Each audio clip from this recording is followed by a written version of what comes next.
So dear student, now it is time to discuss the new topic that is the chemical changes. इससे पहले हम लोग पता कर लिए फिजिकल चेंजेस और reversible changes and temporary changes, means थोड़ा देर के लिए आपका इसमें चेंज होता है।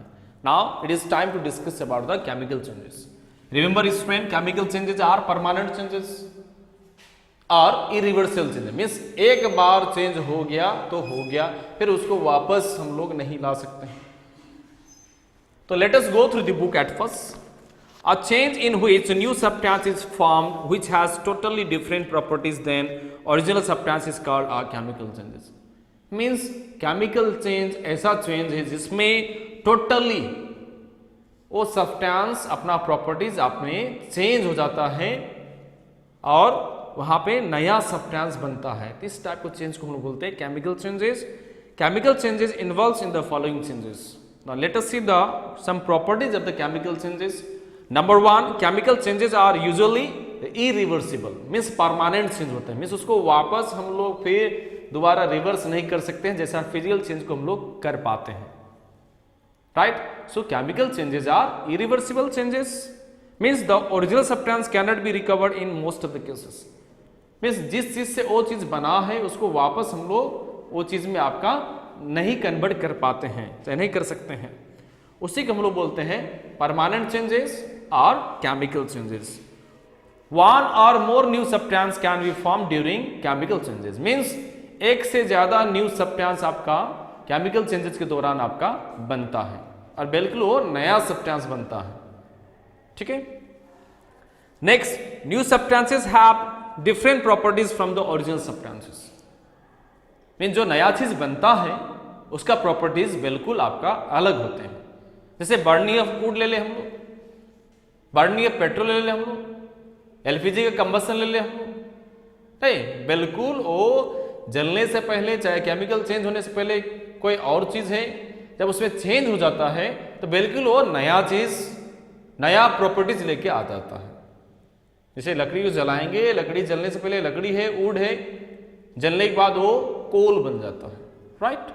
और कोल अलग चीज है और वुड आपका अलग चीज है, तो जो चेंजेस हुआ उसमें वुड से कोल बना उसको बोलते हैं हम लोग केमिकल चेंजेस।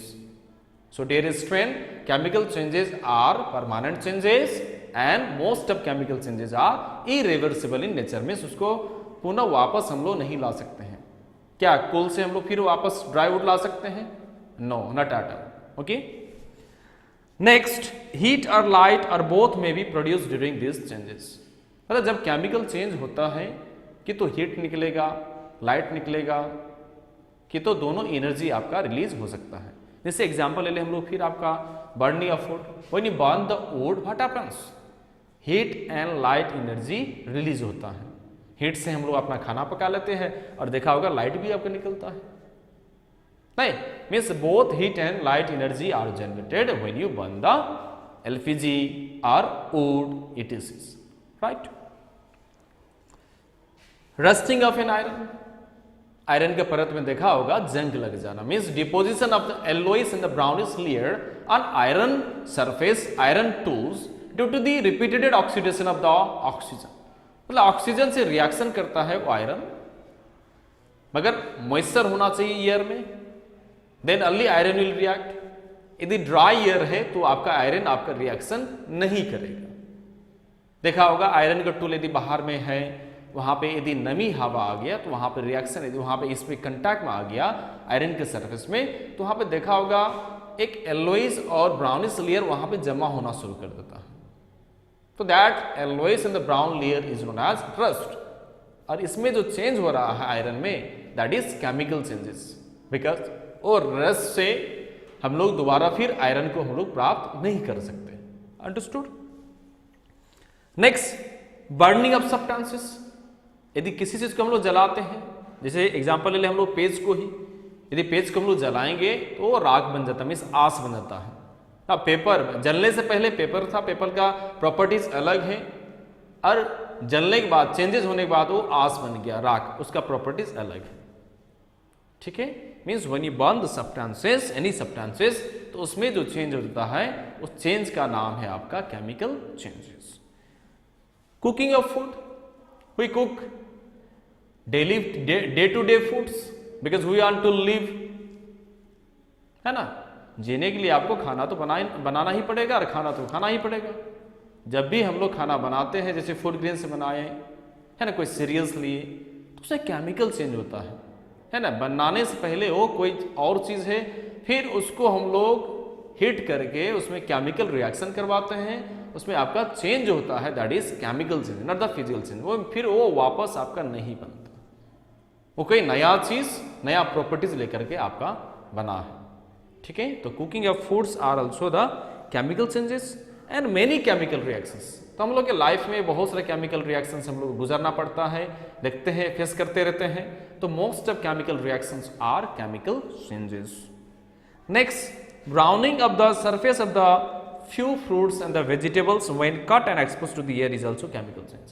जब हम लोग बहुत सारा फल और सब्जी को काटने के बाद उसको यदि बहुत देर तक यदि हम लोग एयर में एक्सपोज करके रख देंगे, तो वहां पे एक ब्राउन लेयर आपका आना शुरू कर देता है उन कट वेजिटेबल्स या फ्रूट्स में। तो वो भी आपका केमिकल चेंजेस है, क्योंकि वो ऑक्सीडेशन हो रहा है, वहां पे ऑक्सीजन में एयर है, उससे वो रिएक्शन कर रहा है और उसमें आपका लगातार परमानेंट चेंज हो रहा है, केमिकल चेंजेस हो रहे हैं। So dear student, I think you have understood up to this topic. Next, few natural process like digestions. जैसे डाइजेशन देखा होगा, means when you have something else, हम लोग के बॉडी में डाइजेशन होना शुरू कर देता है और उससे हम लोग को बॉडी में हीट और एनर्जी आपका रिलीज करते हैं। तो डाइजेशन होने से पहले जो हम लोग खाना है वो कोई और चीज है, डाइजेशन होने के बाद कुछ और बन जाता है, isn't it? We gain the energy and waste product is thrown out from the body. तो वो जो चेंजेस हुआ उसमें कौन सा चेंजेस हुआ, that is the chemical changes, irreversible change है, परमानेंट चेंज है। Next, photosynthesis means the prominent changes, the prominent chemical reaction changes जो होना ही है इस इकोसिस्टम में। फोटोसिंथेसिस भी आपका क्या है, केमिकल चेंजेस है, मींस एक बार हो गया है ना, फिर दोबारा वो कन्वर्ट नहीं करे, मींस CO2 और वाटर को लेकर के सनलाइट के प्रेजेंस में केमिकल रिएक्शंस होते हैं और ग्लूकोज बनाते हैं, फिर उसको ग्लूकोज को हम लोग फिर वापस CO2 और H2 हम लोग बना करके हम लोग नहीं छोड़ सकते हैं, है ना। तो फोटोसिंथेसिस जगह chemical reaction and this change is said to be chemical changes. तो during chemical reactions heat, light, sound में भी प्रोड्यूस। जब भी केमिकल रिएक्शंस होते हैं वहां पे हीट, लाइट, है ना, अदर फॉर्म ऑफ एनर्जी आपका, जैसे साउंड भी आपका रिलीज हो सकता है, right. When you just take the sodium metal, जब हम लोग पानी में, जैसे पानी के कंटेक्ट में लाएंगे तो वो एक्सप्लोड होता है, प्रोड्यूसिंग द साउंड और हीट, तुरंत आग लगता है और लाइट भी एनर्जी देता है। तो heat, light and other form of energy भी आपका रिलीज कर सकता है ड्यूरिंग द केमिकल चेंजेस और ड्यूरिंग एनी केमिकल रिएक्शंस। ऐसा नहीं कि हर एक केमिकल चेंज में, हर एक केमिकल रिएक्शंस में एनर्जी को रिलीज होना ही है, हीट और लाइट एंड साउंड एक साथ आना ही पड़ेगा, नहीं कोई एक भी आ सकता है, दो भी आ सकता है, 3 एनर्जी भी आपका रिलीज हो सकता है ना, इससे ज्यादा भी कुछ हो सकता है, राइट। सीधी सी बात ये याद रखना है, केमिकल चेंज ऐसा चेंज है जिसमें आपका बिल्कुल नया चीज, new substance with new properties आपका फॉर्मेशन होते हैं, ठीक है। And this are irreversible changes and permanent change, means एक बार हो गया फिर उसको वापस हम लोग रिवर्स बैक नहीं कर सकते हैं, जैसे कि हम लोग फिजिकल चेंज में हम लोग कर पाते थे, राइट। तो this is all about the chemical changes. तो so class 7, I think up to this topic I think you have been well clear, okay।